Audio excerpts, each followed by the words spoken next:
In 1942, President Franklin Roosevelt, you know this story, President Franklin Roosevelt asked Senator Kenneth McKellar, a Tennessean who chaired the Appropriations Committee in the Senate, asked him whether he would hide $2 billion in the appropriations bill for a secret project to win World War II. Senator McKellar replied, "Mr. President, I have just one question. Just where in Tennessee do you want me to hide it?"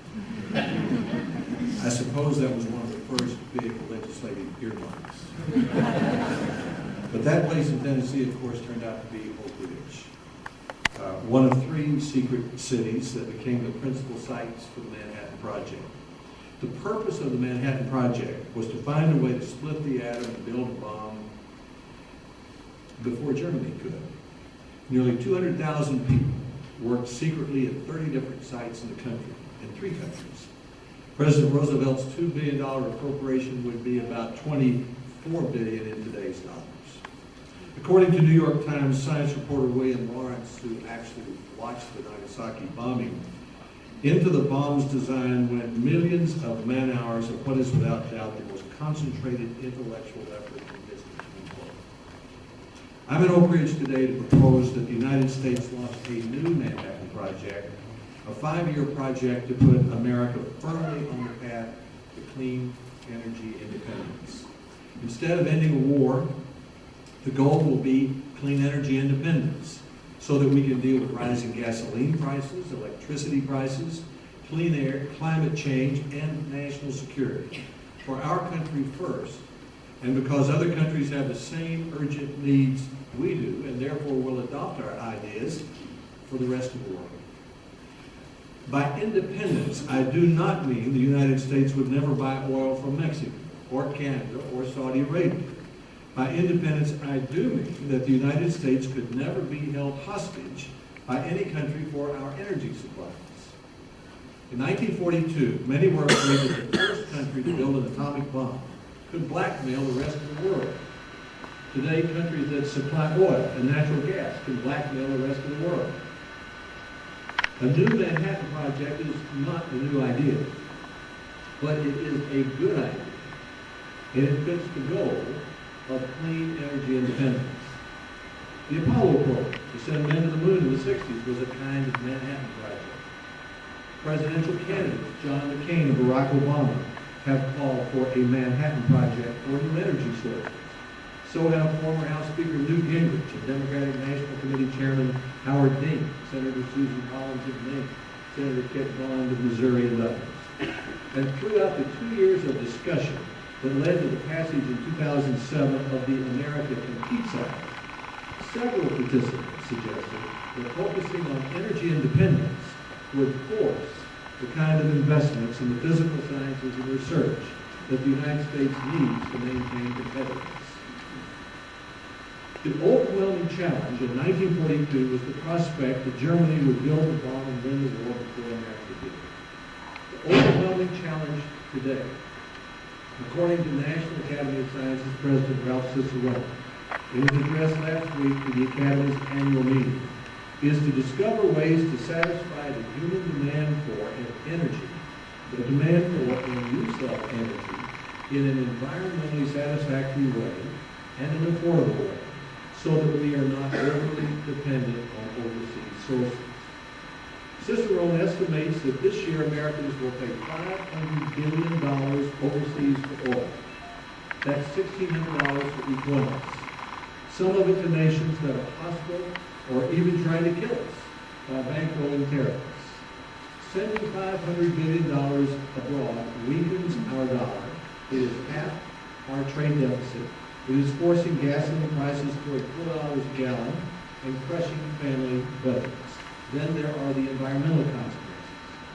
If worldwide energy usage continues to grow as it has, humans will inject as much CO2 into the air from fossil fuel burning between 2000 and 2030 as they did between 1850 and 2000. There's plenty of coal to help achieve our energy of independence, but there is no commercial way yet to capture and store large amounts of carbon from so much coal burning. And we haven't finished the job of controlling sulfur and nitrogen and mercury emissions. In addition to the need to meet an overwhelming challenge, other characteristics of the original Manhattan Project are suited to this new challenge. It needs to proceed as fast as possible along several tracks to reach the goal. According to Don Gillespie, a young engineer in Los Alamos during World War II, the entire project was being conducted using a shotgun approach, trying all possible approaches simultaneously without regard to cost to speed toward a conclusion. It needs presidential focus and bipartisan support in Congress. It needs the kind of centralized, gruff leadership that General Leslie R. Groves of the Army Corps of Engineers gave the first Manhattan Project. It needs to break the mold. To borrow the words of Dr. Oppenheimer in a speech to Los Angeles scientists in November of 1945, the challenge of clean energy independence is, quote, too revolutionary to consider in the framework of old ideas, end quote. And most important, in the words of George Cowan in an excellent book I mentioned, edited by Cynthia Kelly, the Manhattan Project model starts with a small, diverse group of great minds. I said to the National Academies when we first asked for their help on the America Competes Act in 2005, in Washington, D.C., most ideas fail for lack of the idea. We need ideas from the best minds, which is why I'm here today. There's some lessons, too, for a new Manhattan Project from America Competes. Remember how that happened. It was just 3 years ago, May 2005, a bipartisan group of us asked the National Academies to tell Congress in priority order the 10 most important steps we could take to help America keep its brain power advantage. By October, the Academies had produced what one might call a small, diverse group of great minds chaired by Norm Augustine, which presented to Congress and to the President 20 specific recommendations in a report called Rising Above the Gathering Storm. We considered the proposal by other competitiveness groups. Then in January 2006, President Bush outlined his competitiveness agenda to double over 10 years basic research budgets for the physical sciences and engineering. And the Republican and Democratic Senate leaders sponsored the bill, rare for them to do, and 68 other senators joined in. It became law by August of 2007 with strong support from Speaker Pelosi and from President Bush.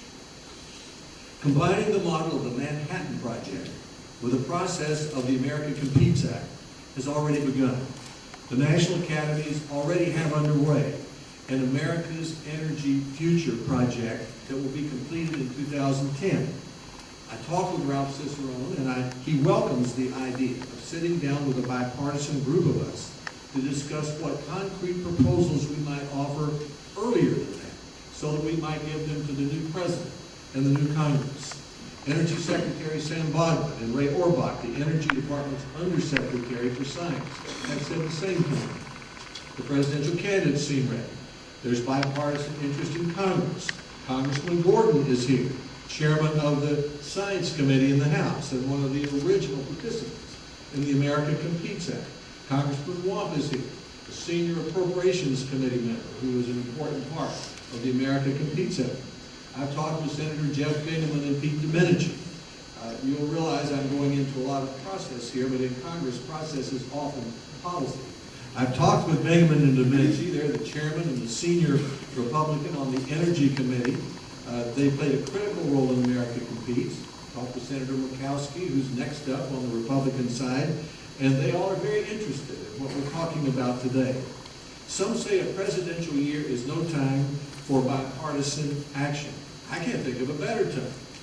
I think voters expect presidential candidates and candidates for Congress to come up with solutions for $4 gasoline, for clean air, for climate change, and for the national security implications of our overdependence on foreign oil.